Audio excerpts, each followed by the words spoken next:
chers amis, aujourd'hui, j'ai l'immense plaisir d'être avec Florence Pousset. Alors, chère Florence, vous me pardonnerez de ne pas citer tous vos titres, mais je vais quand même en citer en abrégé parce que vous êtes forte d'études en biologie moléculaire, vous avez une capacité en immunologie de la faculté de médecine de Toulouse, hein.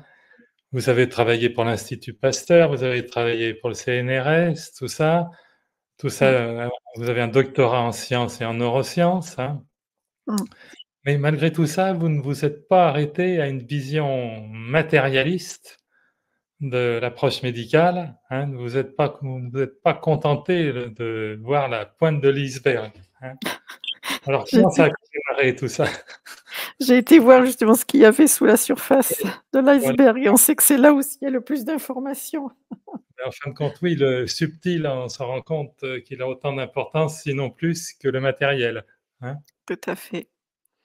Alors moi, c'est l'histoire de ma vie parce que très jeune, j'ai été sensibilisée à ce monde de l'invisible, parce que mon père avait un collègue qui était à l'époque barreur de feu et médium. Donc, vous voyez, dans les années 70-75, c'était extrêmement tabou et ces personnes-là se cachaient et ouais, moi, ça me fascinait. Et donc je n'ai eu qu'une envie, c'est d'apprendre à soigner les gens avec mes mains. À l'époque, c'était ça, je voulais aider les gens et avec mes mains. Sauf qu'à l'époque, ça n'existait pas, il y avait aucune formation, il y avait rien. Donc du coup, j'ai fait un parcours scientifique et puis, la vie a mis sur mon chemin, des personnes qui m'ont permis d'acquérir un certain nombre de pratiques, donc de pratiques, non conventionnelles ou en tout cas complémentaires de la médecine conventionnelle et donc j'ai appris, la kinésiologie, l'acupuncture, l'homéopathie, la bioénergie, l'hypnose, enfin bref. Je suis une étudiante perpétuelle et je continue encore et c'est ce qui Et m'a ouvert à tout ce monde de l'énergie et de l'invisible. voilà, et la compréhension qu'un être humain est beaucoup plus qu'un corps physique. Oui. Mais c'est ce que nous disent les traditions, il y a le haut de l'iceberg, c'est ce corps matière que l'on peut voir et toucher et puis il y a cette dimension, énergétique, vibratoire et invisible. Mais ce que l'on a tendance à oublier, c'est que, cette dimension, la force vitale, elle avait déjà été décrite par Hippocrate, le père de la médecine. Sauf que mais au fil des années, ce sont des informations qui ont été oubliées et qui n'ont plus été transmises. Mais notre père fondateur, il connaissait tout ça, puisqu'il Et donc parlait lui-même de la force vitale. et toutes les traditions anciennes, en fin de compte, Bien sûr, le soulignent également, hein. oui, Et oui, donc, surtout les traditions orientales. voilà, ce qui est formidable aujourd'hui, c'est quand même que d'une certaine manière, la science vient à notre secours pour défendre cette idée. Une énergie lumineuse peut Mmh. s'illustrer, Tout hein. à fait. Aujourd'hui, avec les progrès de la science, il y a de plus en plus d'appareils qui montrent l'existence, de cette énergie qui nous habite et que nous rayonnons. Alors ce Voilà. sont des travaux qui étaient tenus secrets ou qui étaient, pendant de très nombreuses années. La science plus conventionnelle commence à s'y intéresser aujourd'hui, mais les travaux restent peu exprimés, en tout cas, peu divulgués au plus grand nombre. Ah, les Russes sont assez en avant, là, en avance là-dessus, je crois. Alors les Russes sont en avance, sur énormément de plans. On a beau les critiquer pour de très nombreuses choses, en tout cas, ils ont une ouverture de conscience et ils ont déjà fait énormément de travaux sur, l'aspect, énergétique de l'être humain. Ils sont vraiment en avance. Ils ont pas ces barrières ou ces tabous que nous avons en Europe concernant le on va dire la composante énergétique de l'humain. Donc il y a une fondamentalement, il y a une énergie lumineuse qui est émise par chacun d'entre nous. Alors pas chacun d'entre nous et par le vivant en général. Ah Tout ce oui, qui est vivant, oui, oui, oui, absolument. l'homme y compris, tout à Voilà. fait. Et donc une grande partie de vos travaux enfin, s'intéresse à ça, donc à la capacité à la possibilité de le mesurer.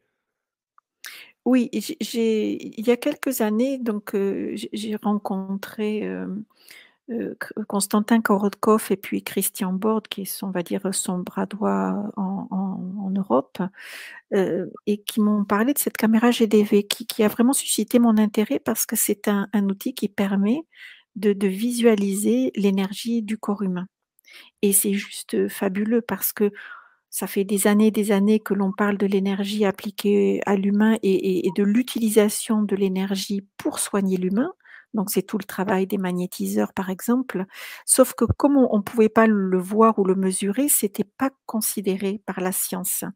Or aujourd'hui, avec ce genre d'appareil, ça commence à donner du crédit et à valider, bien, les travaux de toutes les personnes on va dire, qui accompagnent ou qui soignent en utilisant leurs mains ou l'énergie de différentes façons, que ce soit par les sons ou les couleurs. Et ça, c'est quelque chose qui est applicable au quotidien. Tout à fait, tout à fait. C'est Après, il faut avoir alors les outils, il n'y a pas que les outils, parce que nous avons Dame Nature quand même qui est là pour nous. oui, oui, parce qu'un ressenti aussi, ça peut être juste également. Le ressenti, l'intuition dont on parle de plus en plus aussi ces dernières années, où il y a aussi pas mal enfin pas mal, il y a quelques instituts dans le monde qui commencent à développer des programmes de recherche pour étudier cette composante de l'humain. C'est notre façon de percevoir notre environnement avec, d'autres sens, ou c'est ce qu'on appelle hem, l'extrasensorialité de l'humain. Et Puisque ça oui, pardon Florence. allez-y. Et ça pour, viser une exploration globale de l'être humain. Je pense qu'aujourd'hui, nous rentrons dans une nouvelle ère, hein, on le voit bien dans tous les pans de notre vie, et particulièrement en sciences et en médecine, parce qu'il y a quand même de plus en plus de personnes, qui rapportent le fait qu'elles ont des intuitions qui se vérifient. Il y a des gens qui ont des capacités à lire votre passé ou lire, votre futur. Et tout ça, ce sont des observations qui sont de plus en plus nombreuses aujourd'hui et qui interpellent certains scientifiques. Ce qui signifierait que l'être humain a d'autres capacités que celles que nous lui connaissons aujourd'hui. C'est-à-dire que vous avez des personnes, qui sont capables de voir au-delà de ce que l'on peut voir avec, nos yeux. Vous savez que si on prend l'échelle, du spectre lumineux, le ce que peut voir, sur ce spectre l'œil humain, ça représente une infime partie de toutes les fréquences. Mais il y a des personnes donc en fait, c'est comme si la nature nous avait mis des filtres en disant: «On ne peut voir que dans cette, gamme de fréquences et on ne peut pas voir ce qu'il y a au-delà», et quelque part, je vous dirais heureusement, parce que si on avait accès à tout ce qui est de sur le spectre de fréquences, on serait amené à voir des tas de choses que nous serions sans doute dans l'incapacité de gérer, on va dire, psychologiquement. Ouais. Mais il y a quand même des personnes qui ont une hypersensibilité, donc une extrasensorialité aussi bien visuelle que sonore, si bien qu'ils peuvent entendre à d'autres fréquences que l'oreille humaine classique, ou ils peuvent voir un peu au-delà, comme si j'allais vous dire, on peut voir un peu au-delà du voile. Vous voyez? C'est-à-dire Et qu'ils peuvent voir d'autres fréquences. ce qui leur permet aussi d'avoir un accès aussi au monde de l'émotionnel. Alors, c'est du coup, ça passe pas par les canaux, les yeux et les oreilles, ça va passer par la sensibilité, corporelle, c'est-à-dire la prise de conscience et l'utilisation de notre champ d'énergie. Comment on va dire? Ça va être une ultrasensibilité, kinesthésique. C'est-à-dire que, moi, je vois pour ma part, j'accompagne des personnes en individuel. Lorsque quelqu'un rentre dans mon bureau, j'ai une analyse qui se fait autre que celle intellectuelle, parce que à travers mon corps d'énergie, je suis tout d'un coup apte à ressentir, sans qu'elle ait prononcé un mot, l'état émotionnel dans lequel elle est. Alors vous allez me dire: «C'est facile, une personne qui est triste, on le voit sur son visage». Mais au-delà de ça, il y a des personnes qui cachent bien leur jeu, qui ne montrent aucune émotion faciale, mais vous pouvez sentir, en fait, la qualité de la vibration, Ce dans la qui se mesure passe où vous-même vous l'avez cartographiée. voilà, les mots peuvent mentir, mais pas l'énergie. Oui, tout à fait, tout à fait. Et c'est intéressant ce que vous dites, parce que tel que je vois l'évolution, c'est que plus nous allons, en tant qu'être humain, développer toutes nos fonctions extrasensorielles, eh bien, il va arriver à un stade où il y aura plus de place pour le mensonge ou pour le fait de se cacher, parce que tout va être accessible à tout le monde. Vous voyez? Et il y a toujours aussi, on voit globalement qu'il y a toujours ce mouvement de l'invisible vers le visible et qu'on n'est pas Mmh. malade par hasard. Ah, ça c'est sûr.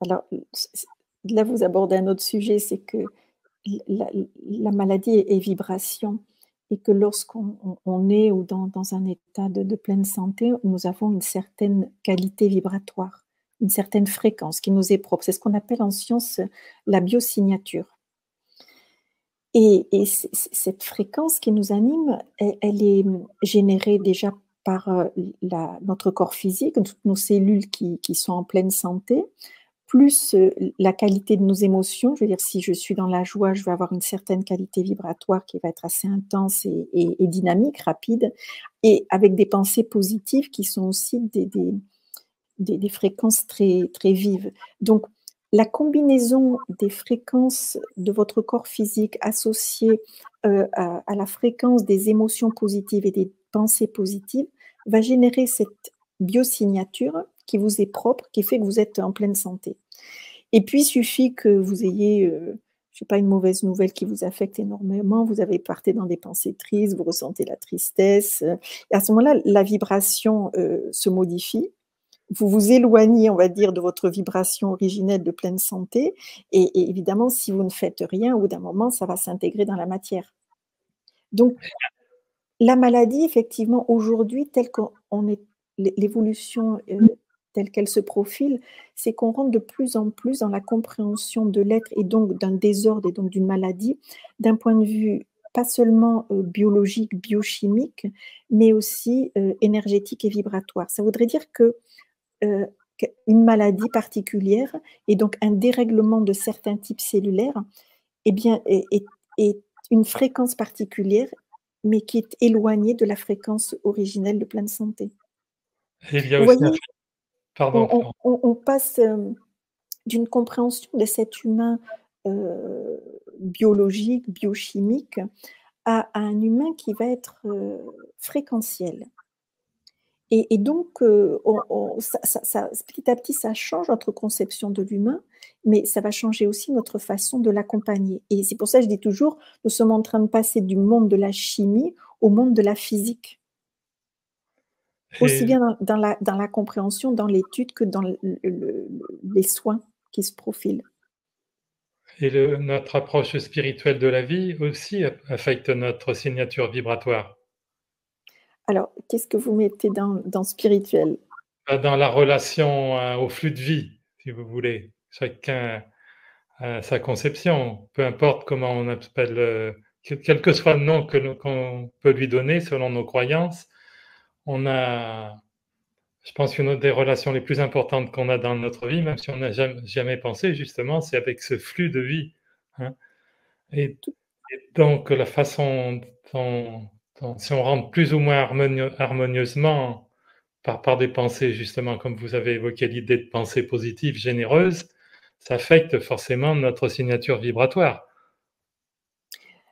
tout à fait. Ce qui est important enfin de retrouver, c'est que c'est notre lien à la nature, notre lien à la terre et notre lien au cosmos. Parce que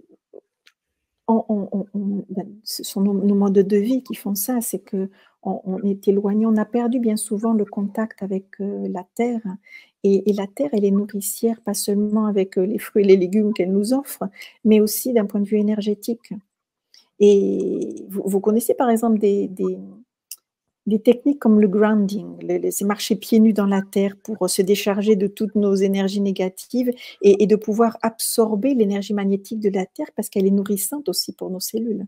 Ça nous Donc rappelle que la nature est notre premier médicament. tout à fait, tout à fait, mais pas seulement dans ce que nous mangeons, mais aussi le fait de vivre dans la nature et de retrouver ce contact avec la nature dont on s'est éloigné. Mais pas que la terre, mère, mais nous avons aussi ce lien avec, le cosmos et les énergies cosmiques. Le le le l'être humain, il a les pieds sur terre et la tête dans le cosmos, donc c'est vraiment l'intermédiaire entre la terre et le ciel. Donc il est nourri à la fois par les énergies, de la Terre et par les énergies du cosmos. Et donc, nous sommes traversés par des flux incessants de ces énergies. Et la maladie, à mon sens, vient aussi s'installer lorsque ces flux sont comment on dit, Perturbé. perturbés, voire arrêtés dans le corps. L'énergie, en grec, énergia, c'est mouvement. Donc l'énergie, cette force vitale qu'elle nous anime, doit être en mouvement tout le temps. À partir du moment où ce flux d'énergie commence à ralentir ou à s'arrêter dans certaines parties de notre corps, eh bien c'est là où le dysfonctionnement cellulaire va s'installer, donc la maladie. Cette notion de mouvement nous ramène aussi aux émotions. Tout à fait. Les émotions, Hein, c'est de l'énergie, extrêmement puissante d'ailleurs, hein, extrêmement et puissante. Je dirais même avec les pensées, pour moi, ce sont les énergies les plus puissantes. Et voilà. c'est ce que j'apprends aussi à mes élèves en leur disant, il est important d'apprendre à réguler l'intensité des émotions et apprendre à maîtriser nos pensées. Parce que nos émotions, alors je dis réguler parce que je ne veux pas dire contrôler, parce que les émotions, elles ont besoin aussi de nous traverser, on a besoin de les vivre. Mais ne pas se laisser emporter, submerger par l'intensité de nos émotions. C'est apprendre à les identifier, à les reconnaître, à les nommer et à se laisser traverser par cela. Donc je dis réguler les émotions. Mais par contre, ce qui est très important, c'est nos pensées, c'est ce fameux mental qu'il est nécessaire, par contre, d'apprendre à contrôler. Mais Et, sans et pourtant s'inscrire dans la lutte. sans s'inscrire dans la lutte. Le mental, c'est comme un muscle. Alors, les Chinois l'appellent le singe parce que si vous êtes attentif, les pensées, elles s'enchaînent les unes les autres sans que moi-même je puisse les maîtriser. C'est comme le singe qui saute de branche en branche. Donc, l'idée, c'est ce mental, c'est de le contenir, de dire, OK, tu es là, mais de s'en servir, euh, on va dire, je l'appelle l'opérateur. C'est-à-dire que c'est lui, ce mental, qui va me servir à gérer ma vie. Il faut que je téléphone, il faut que j'envoie du courrier, je dois répondre à des mails, je dois préparer à manger, faire les courses. Ça, c'est de l'ordre de mon mental, c'est l'opérateur. Mais une fois qu'il faut le restreindre à ces fonctions-là, de façon à laisser, on va dire, en quelque sorte, la tête vide pour qu'on puisse se laisser traverser par des pensées autres, en général qui sont positives et constructives. En tout cas, recevoir une information qui vient de plus haut. Et c'est ce que j'appelle pour moi l'intuition. Dans tout ce que vous dites, le mot information est essentiel. Oui, nous sommes dans l'ère de l'information. Avec l'arrivée d'Internet dans les années 80, l'information n'a cessé de nous submerger dans tout notre quotidien. Oui, Le problème auquel nous sommes confrontés, c'est que nous sommes tellement submergés d'informations que on ne sait plus donner de la tête, on ne sait plus qu'est-ce qui est vrai, qui n'est pas vrai. Et même sur un sujet donné, moi je vois bien, j'y suis confrontée très régulièrement. Lorsque je m'intéresse à un sujet, j'ai deux options. Soit je vais commencer à lire ou des livres ou des publications médicales pour me faire une idée du sujet, faire des synthèses, etc. Mais il y a tellement d'informations que je suis submergée. Ou alors l'autre option, c'est je fais taire mon mental et je vais questionner qu'est-ce que ça veut dire. Donc je travaille plus sur, on va dire, une ligne horizontale, mais je vais plutôt travailler là sur une ligne verticale. Vous voyez? Et peut-être que des fois, il faut faire les deux pour en confronter fait les deux versions. en fait, je faisais allusion au mot information Ouais, dans un autre esprit. C'est que je voulais dire que notre corps a besoin d'être réinformé, tout à fait. hein, comme par exemple, grâce à l'homéopathie, par exemple. Le Pour moi, notre corps, c'est une banque de données, c'est notre banque d'informations et nos cellules ont gardé en mémoire ou gardent en mémoire tout ce que nous vivons.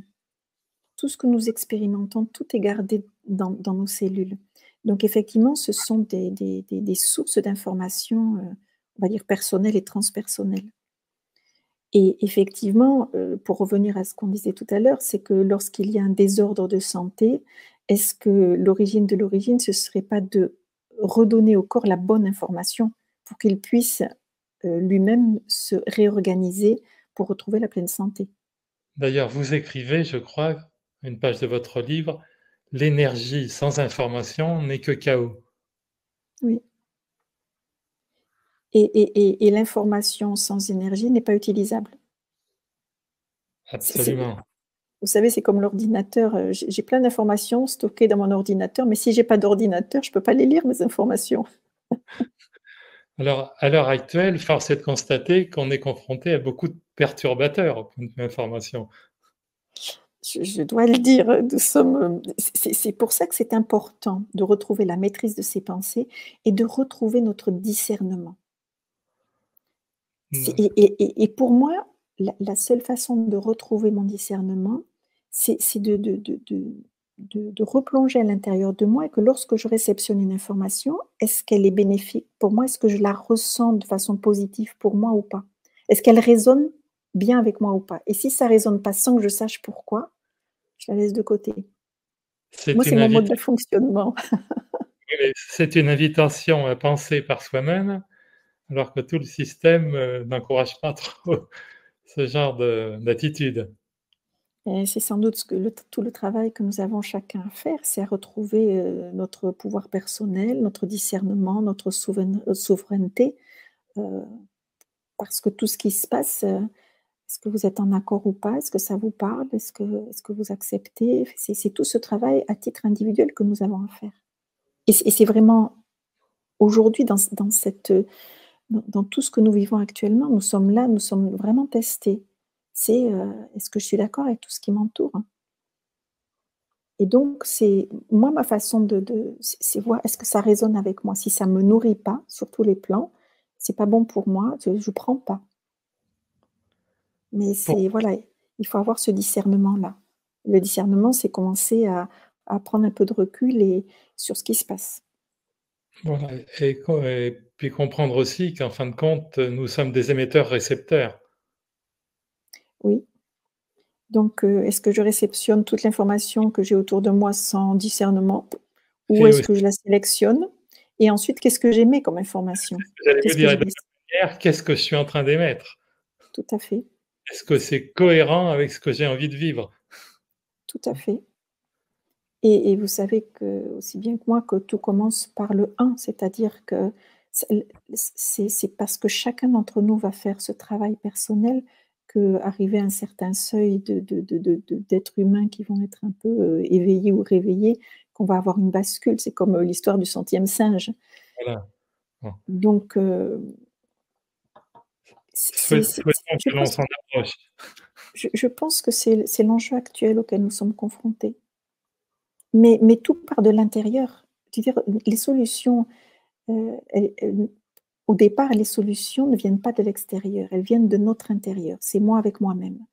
Et Oui, au fur et à mesure que je vais rencontrer d'autres personnes qui ont fait cette introspection et cette transformation intérieure, et bien, à ce moment-là, après, ensemble, on va pouvoir faire bouger l'extérieur. Mais la tout com part de l'intérieur. la compréhension de notre nature vibratoire justement, invite à ne pas aller chercher les sauveurs à l'extérieur. Tout à fait, tout à fait. Et ça, c'est valable dans tous les domaines de notre vie, en particulier celui de la santé. On Nous avons été éduqués jusqu'à présent à aller voir le médecin en mettant tout sur la table, en «Voilà docteur, voilà tout ce qui m'arrive, qu'est-ce que vous pouvez faire pour moi?» Certes, il est là pour vous accompagner, mais vous, qu'est-ce que vous êtes prêt à faire pour vous?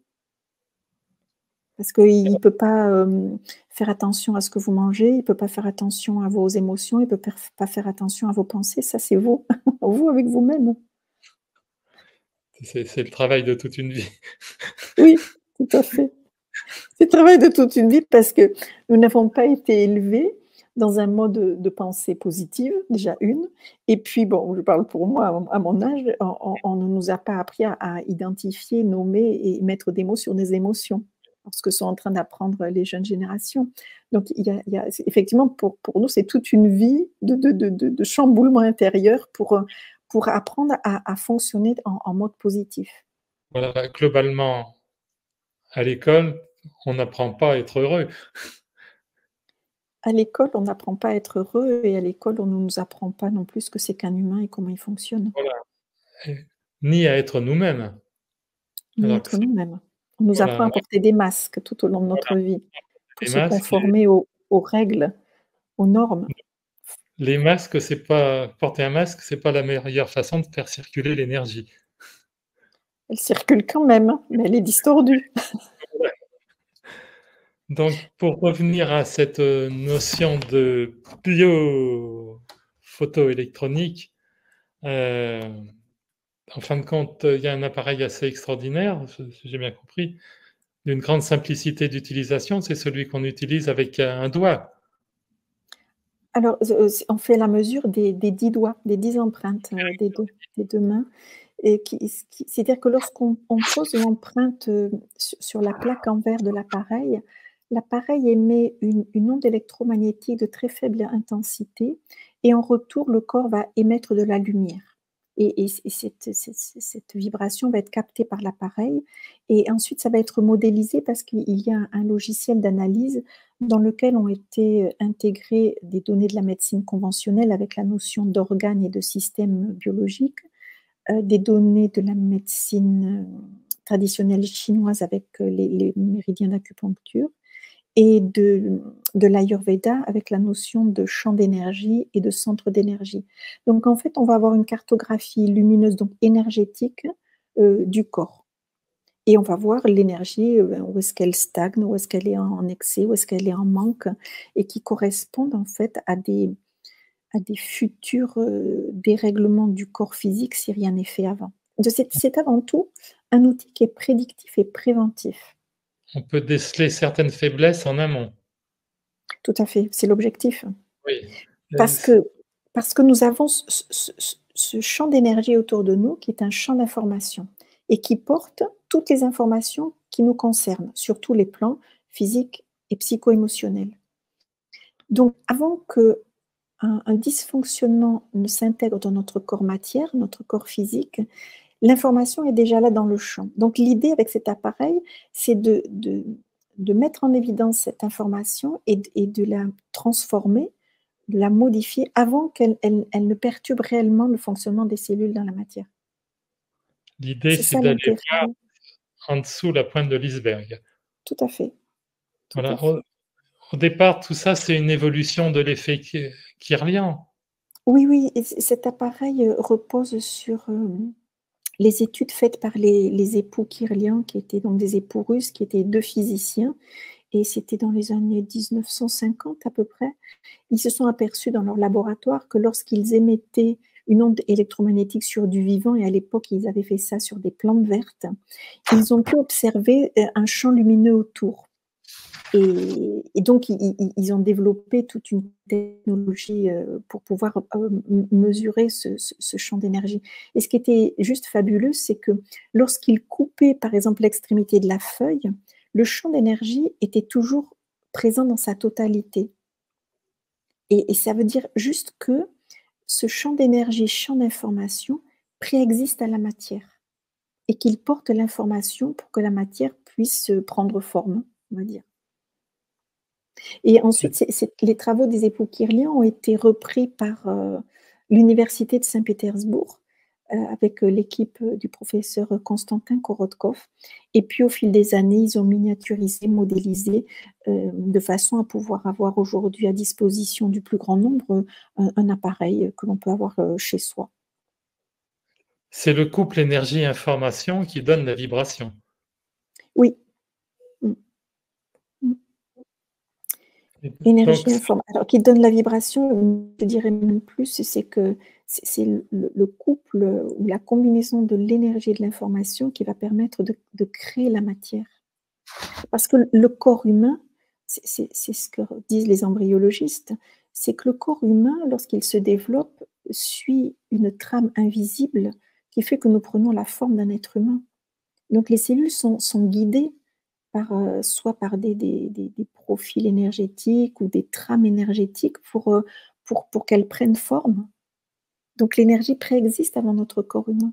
De toute façon, nous sommes animés de cette force vitale, de cette énergie, dès la fusion de l'ovule et du spermatozoïde, ça nous habite. S'il n'y a pas d'énergie, c'est la mort.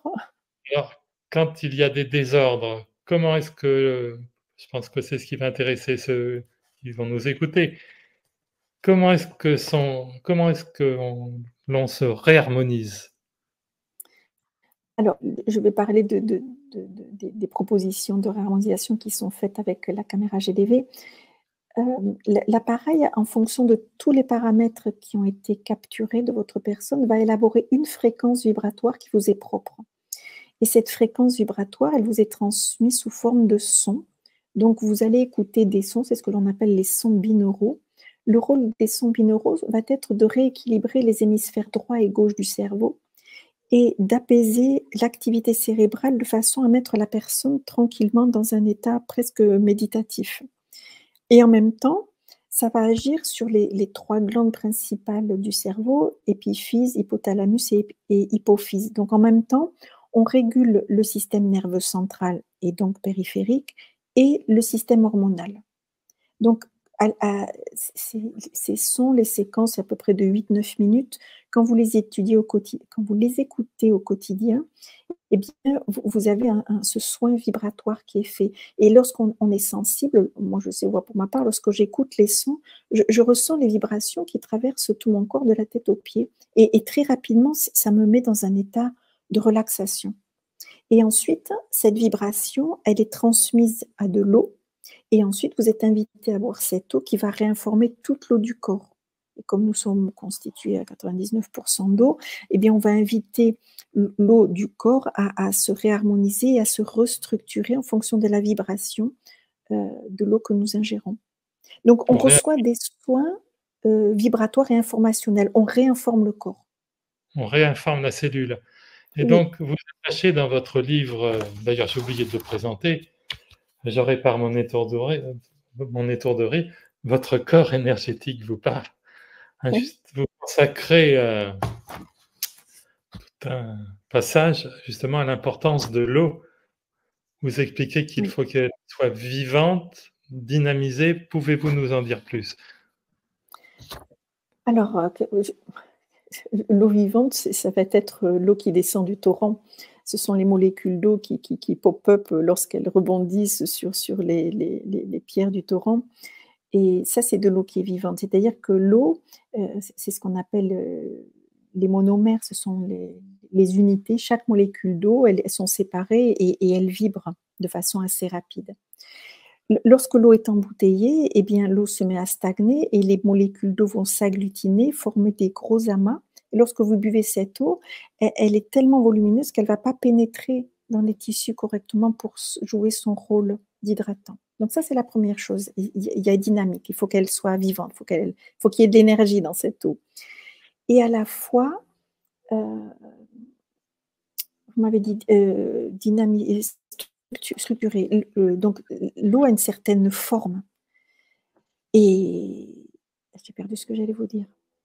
Vous m'avez Il y a dit, aussi dynamiser, structurer.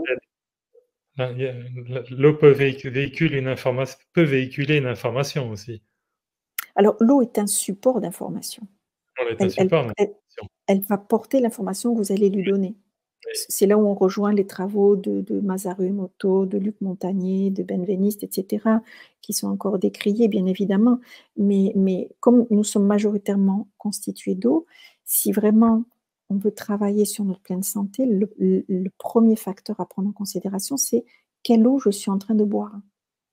Il y a des livres qui sont très simples à lire et que j'ai beaucoup appréciés, ce sont ceux de Jacques Collin. Jacques Collin, c'est un monsieur qui a écrit 3 livres sur l'eau, qui est L'eau, le miracle oublié ou bien L'au-delà de l'eau. Et lui-même s'est soigné avec l'eau de la montagne qui est une eau vivante et structurée. Donc ça montre bien l'importance de la qualité de l'eau que nous buvons. Et après, il y a aussi le professeur Marc Henry, qui est quand même un spécialiste de l'eau, qui a écrit de nombreux livres sur le sujet ou des fascicules. Bon, après, c'est très scientifique, mais il souligne, pareil, l'importance d'une eau dynamisée et structurée. Parce que Mais ce que alors, l'on oublie aussi quand même dans la pleine santé, c'est la structure. La nature aime l'ordre et la cohérence.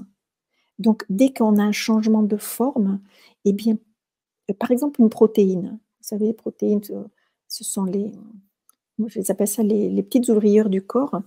elles ont certaines structures et la structure dans l'espace tridimensionnel leur confère une certaine fonction. Mais si on change la forme ou la structure, eh bien, la fonction va s'exercer moins bien, donc elle va moins bien fonctionner. Donc la forme,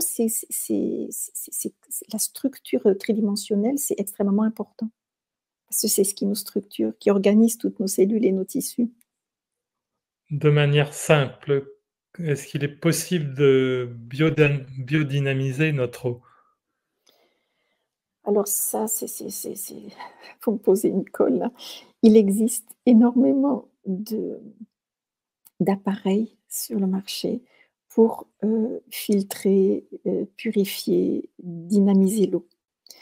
Donc j'en ai pas un à vous recommander plus qu'un autre parce Non, que non, mais filtrer, purifier, on c'est comprend très bien cette notion, mais après pour la rendre vraiment vivante, alors vivante, j'aurais tendance à vous dire, s'il y a sans aller au pied une d'une cascade, forme s'il y a une forme qu'on retrouve dans l'espace tout le temps, c'est la forme en spirale. Parce que la spirale, c'est quelque chose qui dynamise. Vous savez, comme la tornade avec ce mouvement, et ça, c'est quelque chose qui dynamise l'eau, effectivement. Alors l'avantage lorsqu'on on passe alors là, pour le coup, il existe des tout petits appareils que l'on peut mettre sur nos bouteilles qui permettent de vortexer l'eau et lorsqu'on vortexe l'eau, c'est comme si l'eau, elle arrive comme des gros amas et puis elle va passer à travers ce tourbillon, donc c'est comme si on allait faire exploser les amas pour qu'elle retrouve les unités dynamiques, hem et donc ça va lui redonner du mouvement et si bien que lorsque vous allez ingérer cette eau, eh bien, ça va être une eau qui va être vivante. J'allais dire quelque chose, je ne me rappelle plus. Donc c'est la forme, en spirale qui est parce que la spirale que l'on retrouve, partout dans la qui peut être nature, précieuse heu, pour, elle donne elle met en mouvement, voilà. Elle met en mouvement, donc elle dynamise. enfin ce pouvoir de l'eau, tout ça, ça invite vraiment à rendre sa place à l'homéopathie qui est là, c'est tellement maltraitée aujourd'hui. Alors, l'homéopathie, j'ai une vision, enfin, il y a pas que l'eau dans l'homéopathie. L'homéopathie, c'est là où le fondateur, Samuel Hahnemann, était vraiment un avant-gardiste, hein. Parce que pour moi, l'homéopathie, c'est de l'énergie à l'état pur. On sait très bien que dans l'homéopathie, il n'y a pas de molécules chimiques. Pourquoi? Parce qu'il y a des fréquences vibratoires. Donc en fait, ça relève de la physique et pas de la chimie.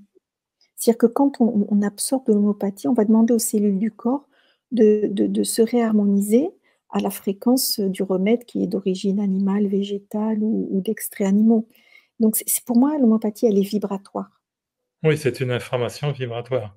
Hein. C'est ça, c'est de Et l'information. Mmh et et donc et elle est extrêmement puissante. le son a la capacité d'organiser la matière aussi. Tout à fait. Ça, ce sont C'est passionnant alors aussi. oui, oui, il y a une explosion ces dernières années sur les études, relatives aux fréquences sonores et leur impact sur le corps humain et la matière.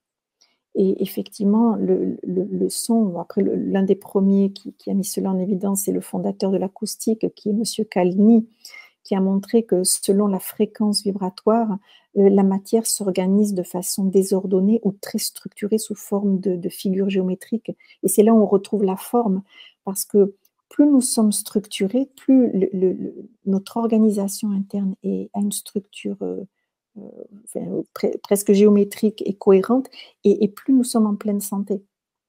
Et c'est vrai que ces dernières années, en sciences, il y a énormément d'études qui ont été menées sur le sujet. Ça prouve bien que les fréquences sonores sont d'une puissance extraordinaire. Mmh. Et ça aussi, ça fait partie des soins de demain. Oui, de toute façon, ne dit-on pas: «Au commencement était le verbe»? Tout à fait. D'où l'importance des mots que nous prononçons. Absolument, hein, et puis le cerveau reste le chef d'orchestre. Et le cerveau, c'est notre chef d'orchestre. Le cerveau, alors notre corps est un émetteur et un récepteur de fréquences vibratoires déjà par sa structure, parce que le corps dans son ensemble ressemble à une antenne de Tesla. Mais notre cerveau, c'est comme un décodeur. Vous savez, on a le décodeur pour la télévision, là. pour, eh bien, notre cerveau, c'est notre décodeur puisqu'il va permettre de lorsqu'il capte des fréquences vibratoires, de notre environnement ou du cosmos, il va, les intégrer et les transformer en un langage biochimique pour que notre corps puisse intégrer l'information. Mais à la fois, le cerveau, il va j'ai quelque chose en double dans les oreilles. Pas de mon Et, côté. ah, et donc le cerveau reçoit des fréquences et il va, à travers, il va créer des images et des sons. Donc le cerveau est un décodeur de fréquences qui nous permet de voir notre environnement, donc de créer notre réalité En permanence. en permanence, chaque instant. Et Mais alors, ce qu'il décode en captant l'énergie environnante va passer aussi par le filtre de nos pensées et de nos émotions. D'où l'importance de bien contrôler nos pensées, de bien réguler nos émotions pour que la projection soit la plus, neutre possible, on va dire. oui, puisqu'en fin de compte, on a toujours une projection holographique Tout à fait. de notre monde intérieur. Donc, faisons en sorte qu'il soit le plus riche possible, enfin le plus harmonieux possible. Voilà, le décodeur, il faut qu'il soit en pleine forme, le décodeur, c'est-à-dire, Ouais. opérationnel à 100 opérationnel. Ça veut dire aussi que ça exige d'être en pleine santé. Parce que lorsque vous êtes pollué par de très nombreuses molécules chimiques, eh bien, ça vient perturber le fonctionnement des cellules et perturber aussi toutes les vibrations à la fois que nous recevons et que nous émettons. Donc ça vient aussi déformer ce que nous projetons. Et puis il y a aussi les pollutions invisibles, le téléphone, enfin les micro-ondes, l'ordinateur. Oui, ça, ce sont les pollutions invisibles que l'on ne voit pas et dans lesquelles nous sommes submergés. Moi, j'ai plein de jeunes autour de moi. J'ai beau leur expliquer que nous sommes envahis par des ondes et qu'elles sont pour la plupart nocives pour notre santé, mais comme c'est invisible et impalpable, ils ont du mal à y croire. Alors de ce fait, la première année où j'ai eu la caméra, j'ai fait des mesures, avec le téléphone portable. La personne tenait le téléphone portable, allumé, pas allumé, puis je faisais des mesures, et je regardais ce qui se passait au niveau du champ d'énergie et des centres d'énergie pour leur montrer à quel point au moins les ondes qui viennent du téléphone sont nocives pour l'être humain. Il rayonne à quelle distance le téléphone? Je sais pas, honnêtement, je saurais pas vous répondre. Vous savez pas, il Non. faut l'avoir à 2 mètres de soi, 3 mètres, ça? Je suis pas sûre que ce soit suffisant. C'est pas suffisant, oui, le rayonnement est fort. Ouais. Oui, oui. Et donc, avec cet appareil de mesure, en fin de compte, que vous avez, qui est formidablement intéressant, on peut mesurer plein de choses. Par exemple, l'effet d'une séance de magnétisme, d'une séance d'hypnose. Alors, effectivement, lorsque j'ai eu l'appareil entre les mains, j'ai vu tout de suite, l'intérêt, c'était de m'en servir pour, valider toutes ces pratiques qui sont pour la plupart basées sur les mouvements de l'énergie. La plupart des pratiques de médecine complémentaire sont basées sur des mouvements d'énergie dans le corps. Mais comme l'énergie est invisible, impalpable, c'était difficile de donner du crédit à ces pratiques. De ce fait, j'ai utilisé l'appareil et j'ai fait des mesures dans mon entourage pour, voir ce qui se passait avant, après une séance de kinésiologie, avant, après une séance d'hypnose, avant, après la réflexologie plantaire, la chiropraxie et cetera.